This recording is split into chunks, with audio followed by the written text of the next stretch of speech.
नमस्कार, आप देख रहे हैं डॉक्टर साहिब आपके साथ मैं हूं मुस्कान। दर्शकों, आज के इस एपिसोड में हम बात करेंगे थायराइड के बारे में। कई बार हम ऐसा देखते हैं कि थायराइड की वजह से लोगों का वज़न एकदम से बढ़ भी जाता है और वज़न कम भी जाता है।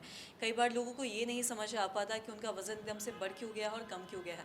आज हम इसी पे तमाम जानकारी देंगे और ये जानेंगे कि जो थायराइड से मोटापा बढ़ता है या फिर कमता है, वो नॉर्मल मोटापे बढ़ने या कमने से कैसे उससे अंतर पा सकते हैं। आज इसी पे तमाम जानकारी लेने के लिए आज हमारे साथ मौजूद है बिहार के जाने माने diabetologist doctor Khalid Hussain. Sir नमस्कार, बहुत बहुत स्वागत है आपका। Thank you so much. Sir, हम देखते हैं कई बार बहुत सारे लोगों का डाइट से भी वज़न कमता है या फिर डाइट नहीं सही होना ना की वजह से वज़न बढ़ जाता है।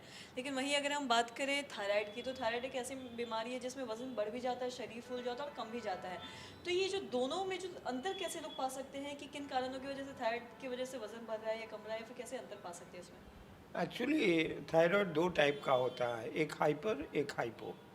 इन सिंपल टर्म, एकदम सिंपल लैंग्वेज में, जो हाइपर होता है उसमें वज़न जो है वेट कम होता है, हाइपो में वेट इंक्रीज होता है। हाइपो में one of the presenting features की वेट गेन है, उसके बाद से जो है लेथार्जी है, सर का बाल उठता है, हेयर लॉस है, और उसके बाद जनरली पेशेंट को feeling of being unwell. Hyper में ये टैकीकार्डिया रहता है, हार्ट रेट फास्ट हो जाती, उसका वेट कम हो जाता, और उसके बाद से general feeling of being unwell उसको होता।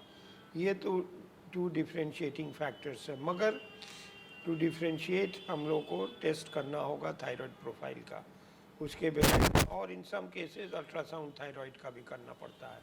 मगर ये है कि मेजॉरिटी ऑफ द केसेस जिसमें हाइपरथायरॉयडिज्म होता है उसमें वेट लॉस होता है, और हाइपोथायरॉयडिज्म में वेट गेन होता है।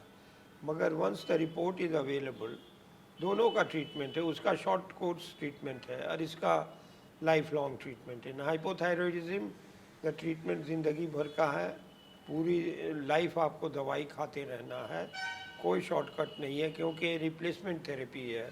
हम लोग रिप्लेसमेंट करते हैं जो ये शॉर्टेज ऑफ हार्मोन्स का, और उधर जो है वो हाइपरथायरॉयडिज्म में हम लोग दूसरी दवाइयाँ देते हैं जिससे कि जो है वो थायराइड कंट्रोल हो जाए। सम केसेस में देखा गया है कि हाइपो से हाइपर में भी चला जाता है, अगर डोज एडजस्टमेंट नहीं है, ज़्यादा दवाई खा लिया और वो डोज को रिडक्शन नहीं किया या चेकअप नहीं कराया, तो हाइपर में चला जाएगा। तो हाइपर में जाने के बाद फिर दूसरा ट्रीटमेंट उसका होगा, और सर्टेन केसेस में तो थायरॉयडेक्टमी भी करनी पड़ती है, यानी ऑपरेशन करना पड़ता है।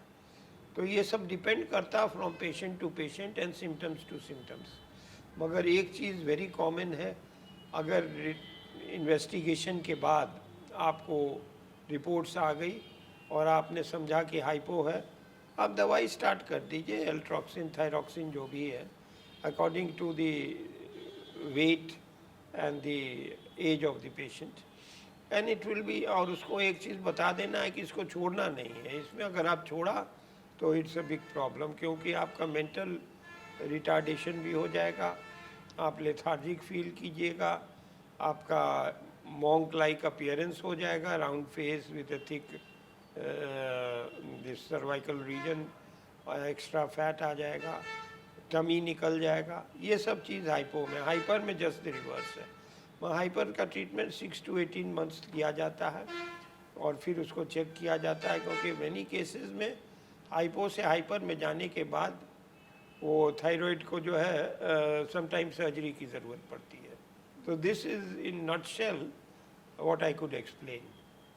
सर, बहुत बहुत शुक्रिया तमाम जानकारी देने के लिए। तो आशा करते हैं दर्शकों कि आप भी समझ पाए होंगे, आप ये जान पाए होंगे कि नॉर्मल मोटापे के और थायराइड के मोटापे या फिर पतले होने का क्या कुछ, इससे आप समझ सकते हैं कि क्या कुछ इसमें अंतर है। तो आशा करते हैं दर्शकों की जो तमाम जानकारी है आपके लाभदायक रही हो। तो आज के इस वीडियो में इतना ही। अगर आपने अब तक हमारे चैनल को सब्सक्राइब नहीं किया तो तुरंत कर लिए, साथ ही हमारे फेसबुक पेज को लाइक करें। वीडियो देखने के लिए आपका धन्यवाद।